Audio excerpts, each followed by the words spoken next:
In November 1095, at the Council of Clermont in France, Pope Urban issued his famous call to arms, urging Christians to take up the cross and embark on a holy war to reclaim Jerusalem and other sacred lands from Muslim control.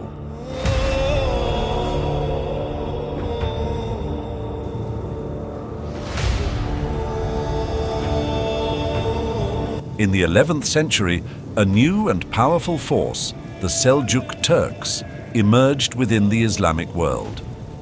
Originally nomadic tribes from Central Asia, they converted to Islam and, after a series of military victories, established themselves as the dominant power in the Middle East. By the late 11th century, the Seljuk Turks had expanded their empire westward, capturing Baghdad in 1055 and taking control of large parts of the Byzantine Empire after their victory at the Battle of Manzikert in 1071. Due to this, Emperor Alexios of Constantinople was forced to seek help from the West. Europe answered, and one of the largest armies of the time gathered.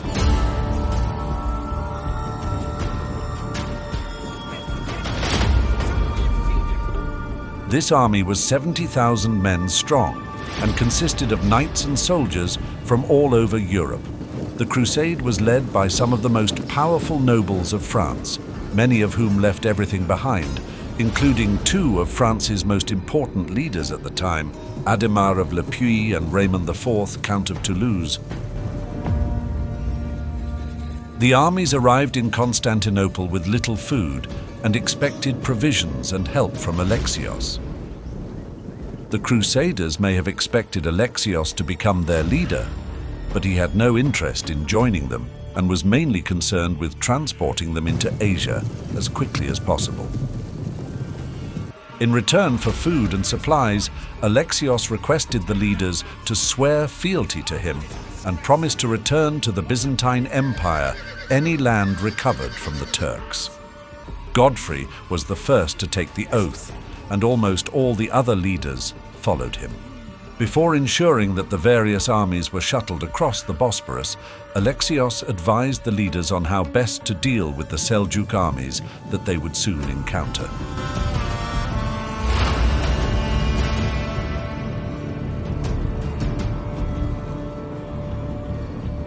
The Crusader army crossed into Asia in the first half of 1097. Their first target was Nicaea.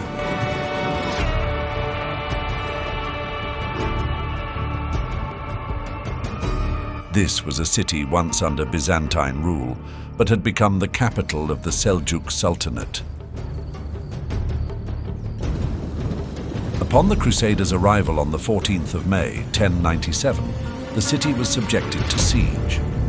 Kilij Arslan, the Sultan of the Seljuks, soon found out and gathered an army to lift the siege.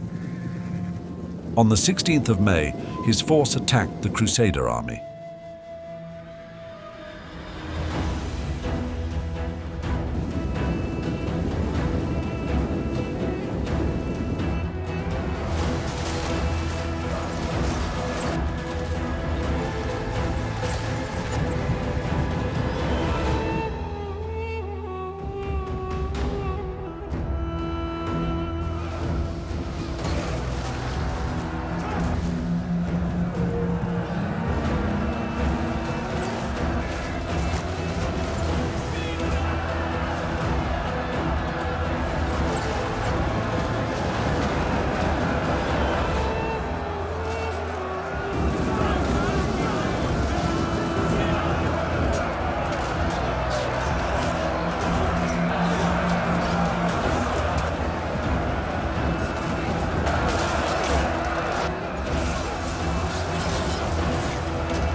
He was driven back by the unexpectedly large Crusader force, with heavy losses being suffered on both sides in the ensuing battle.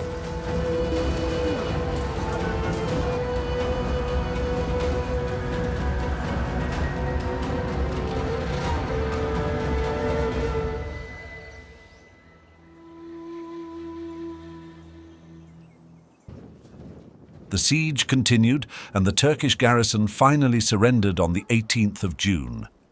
There was some discontent amongst the Franks, who were forbidden from looting the city. This was ameliorated by Alexius financially rewarding the Crusaders.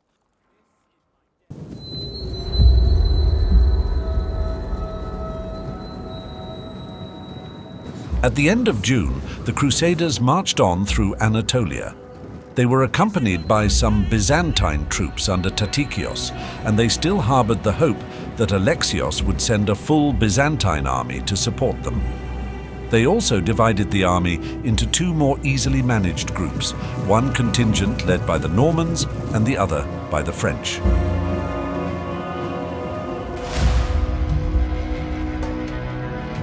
The two groups intended to meet again at Dorylaeum, but on the 1st of July, the Normans who had marched ahead of the French were attacked by Kili Arslan. The Normans deployed in a tight-knit defensive formation, surrounding all their equipment and the non-combatants who had followed them along the journey, and sent for help from the other group. With his army of horse archers, Arslan began surrounding the Crusader position.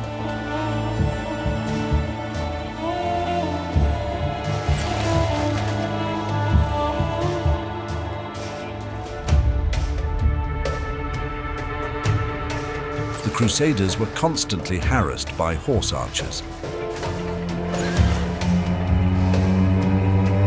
Soon after, the French arrived.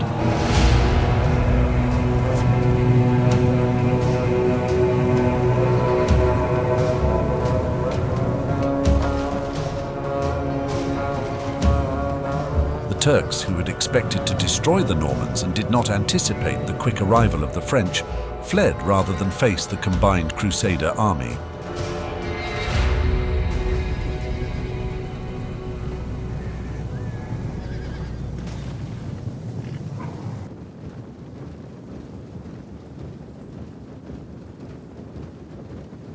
From then on, the Crusaders' march through Anatolia was unopposed, but the journey was unpleasant, as Arslan had burned and destroyed everything he left behind in his army's flight. It was the middle of summer, and the Crusaders had very little food and water. Many men and horses died. The Crusaders looted and pillaged whenever the opportunity presented itself. Individual leaders continued to dispute the overall leadership, although none of them were powerful enough to take command on their own.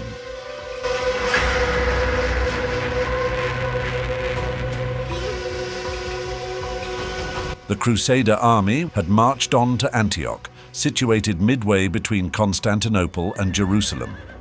Antioch was extensive and heavily fortified.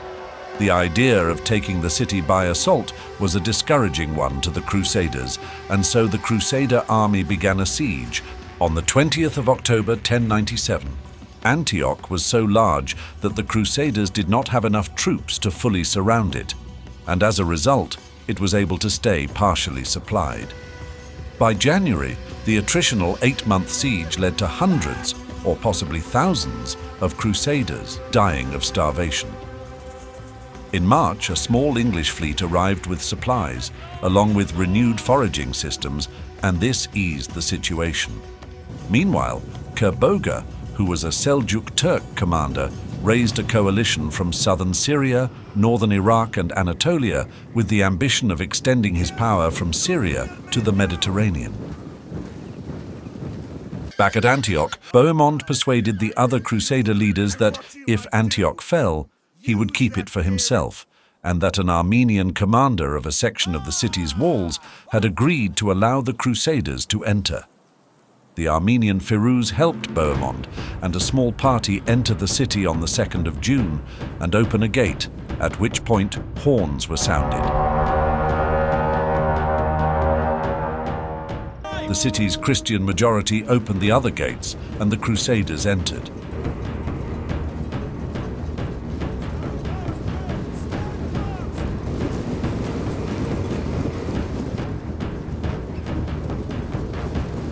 In the sack, they killed most of the Muslim inhabitants and many Christian Greeks, Syrians and Armenians in the confusion.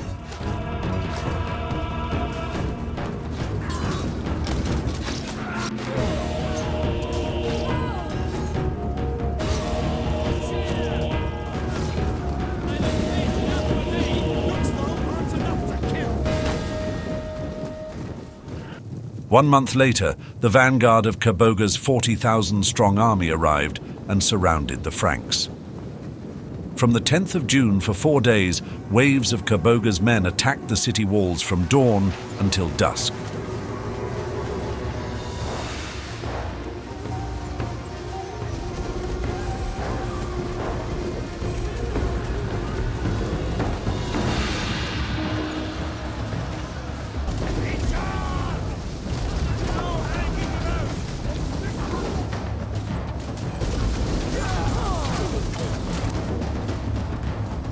Having limited success, Kerboga then changed tactics to try to starve the Crusaders out. Morale inside the city was low, and defeat looked imminent. The Franks sought terms for surrender that were refused. On the 28th of June, 1098 at dawn, the Franks marched out of the city in 4 battle groups to engage the enemy.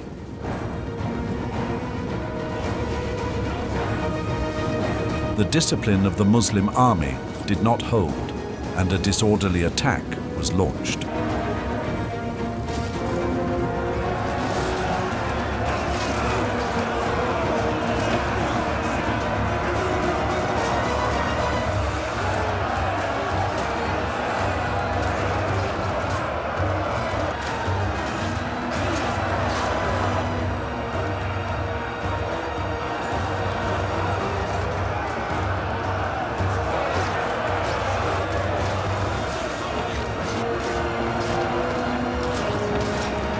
With very few casualties, the Muslim army broke and fled the battle.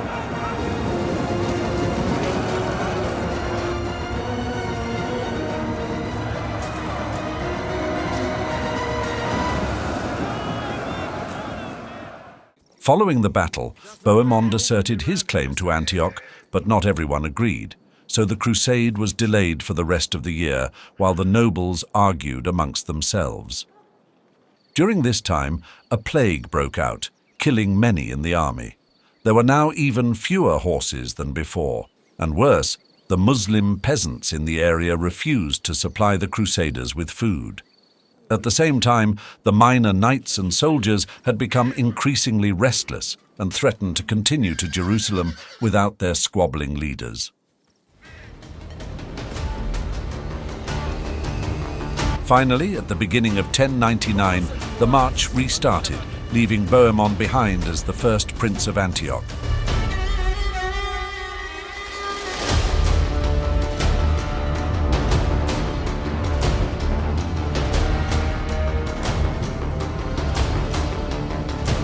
Proceeding down the Mediterranean coast, the Crusaders encountered little resistance, as local rulers preferred to make peace with them and furnish them with supplies rather than fight.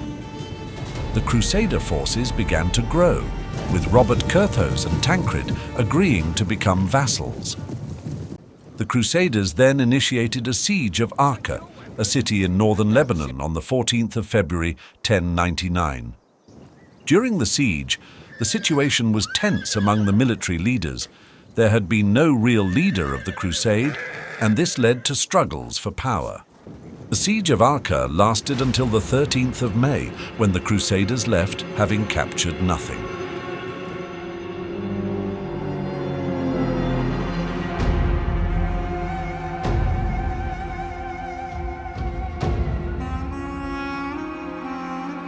At Jerusalem, the Fatimids had recaptured Jerusalem from the Seljuks and attempted to make a deal with the Crusaders, promising freedom of passage to any pilgrims to the Holy Land on the condition that the Crusaders not advance into their domains. But this was rejected. The Fatimid Iftikhar al-Dawla was governor of Jerusalem and well aware of the Crusaders' intentions, so he expelled all of Jerusalem's Christian inhabitants. On the 7th of June, the Crusaders reached Jerusalem. Many Crusaders wept upon seeing the city they had journeyed so long to reach. The Crusaders' arrival at Jerusalem revealed an arid countryside, lacking in water or food supplies. Here there was no prospect of relief. By the time the Crusader army reached Jerusalem, it had been estimated that only about 12,000 men, including 1,500 cavalry, remained. There was no hope of trying to blockade the city as they had at Antioch. The Crusaders had insufficient troops, supplies, and time. Instead, they resolved to take the city by assault.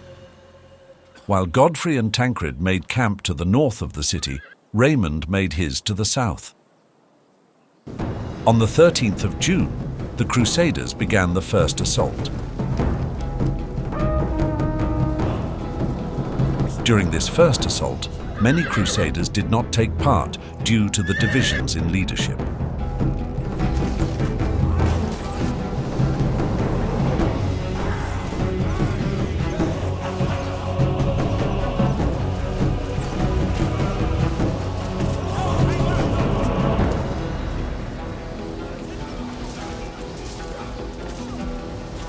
The Crusaders managed to reach the walls with ladders, and a battle began for the walls.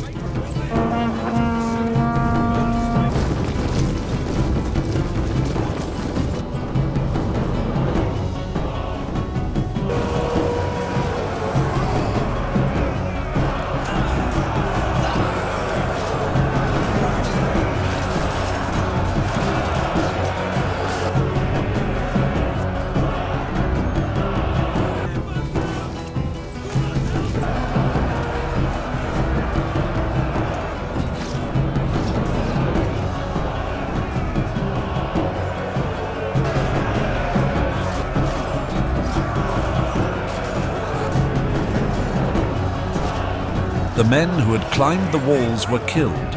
Seeing this, the rest of the Crusaders who partook in the first assault retreated.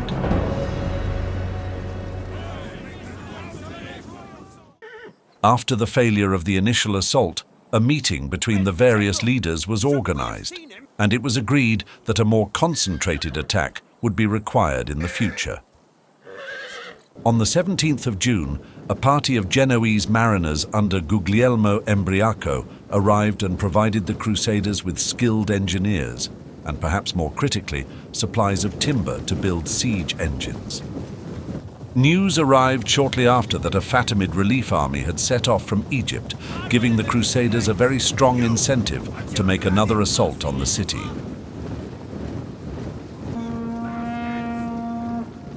The final assault on Jerusalem began soon after this information reached the Crusaders.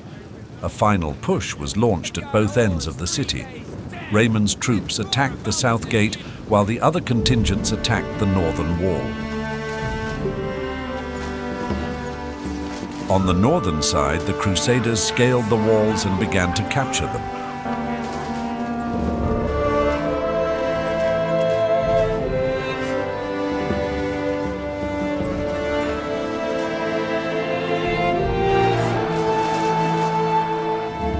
The speed at which the Crusaders reached the walls caused a panic, and the defenders soon abandoned the walls, allowing the Crusaders to enter the city. After the successful assault on the northern wall, the defenders fled to the Temple Mount, pursued by Tancred and his men.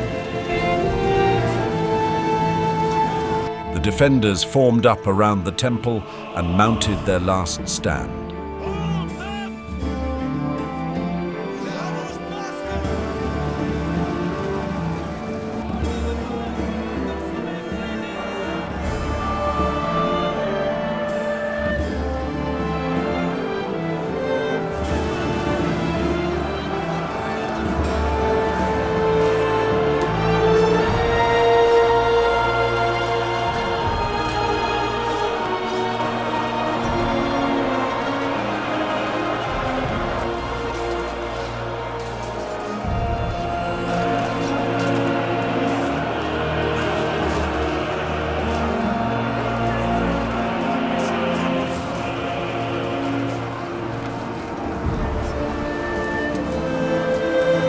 When the city defenses dwindled, the Crusaders stormed through the city and massacred the inhabitants.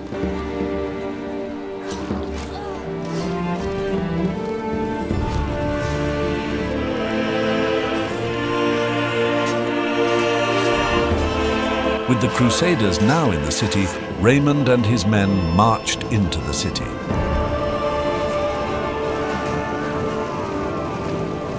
Iftikhar al-Dawla, the commander of the garrison, struck a deal with Raymond, surrendering the citadel in return for being granted safe passage to Ascalon. The slaughter continued for the rest of the day. Muslims were indiscriminately killed, and the Jewish people who had taken refuge in their synagogue died when it was burnt down by the Crusaders. Jerusalem had fallen.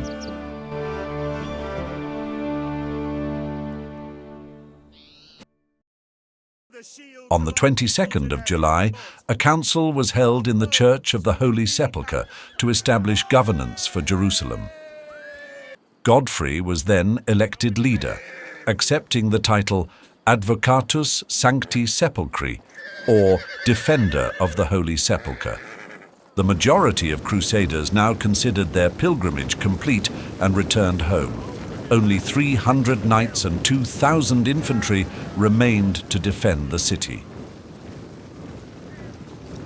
There were many who had gone home before reaching Jerusalem, and many who had never left Europe at all.